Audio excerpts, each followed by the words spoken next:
when I was entering my senior year at NYU, I was honestly out just at a wine bar with friends. It was a Friday night in New York City. I was entering my senior year and knowing I was going to law school the following year. So it's like this time capsule during which you kind of are really, really light and playful in your life, but also have a very clear finish line up ahead. And that's when life likes to interrupt, and that's when the chapter takes a different tone. And I was held hostage at gunpoint, unexpectedly, by a complete stranger.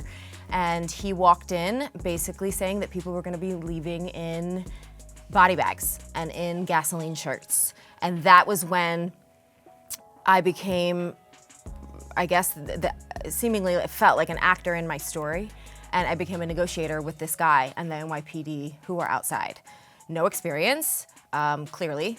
Thankfully, nobody died. The night ended, or I guess the early morning ended with 4 people being shot and ultimately someone jumping him. A very brave woman named Anne Margaret was sitting in a basin, and I had tied people up with garbage bag ties at his request, of course. And I remember thinking, I have to do this tight enough so he doesn't shoot me, but loose enough so maybe someone can be brave enough to end this. And that is actually what happened. And Margaret jumped out of the basin. It was like a kitchen sink in a really tiny wine bar. And she jumped out. All I felt was the sensation of us dropping to the floor. The NYPD rush in. They shoot him. It grazes his right temple. He survived. That was the end of the trauma, but just the beginning of my story. Trauma survivors know that the trauma is just, it's almost like day zero. The healing is an evolution. I would say I am not even fully healed now, and this was, really long time ago, decades ago. You think about it less. I've talked to trauma survivors and grief survivors about their processes, and everybody's journey is a little bit different.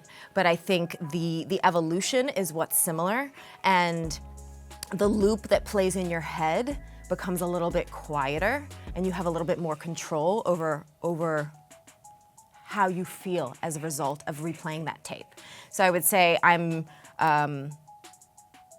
my backbone is stronger, my voice is stronger, my thought processes are much more intentional because I was held at gunpoint and survived, but you're never really healed.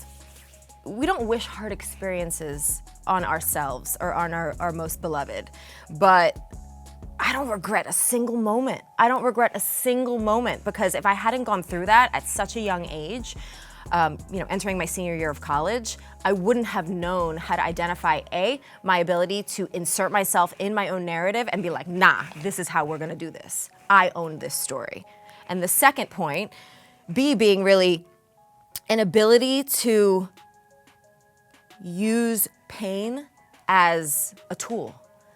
Pain and struggle, fear, these are just tools in my toolkit. And the superhero story that I'm writing is uniquely my own. And I tell people all the time, I tell my Peloton riders and members all the time, we turn pain into power. You are able to trust your struggle while not revering it. So you can appreciate the experience while not revering the negative sentiment that it might evoke. So it's not that we're paying homage to anger and to that grit, but it is in the rising, and you have to go down in order to get up, period. So that evolution I actually think is really, really beautiful, and I wouldn't take it back for a second.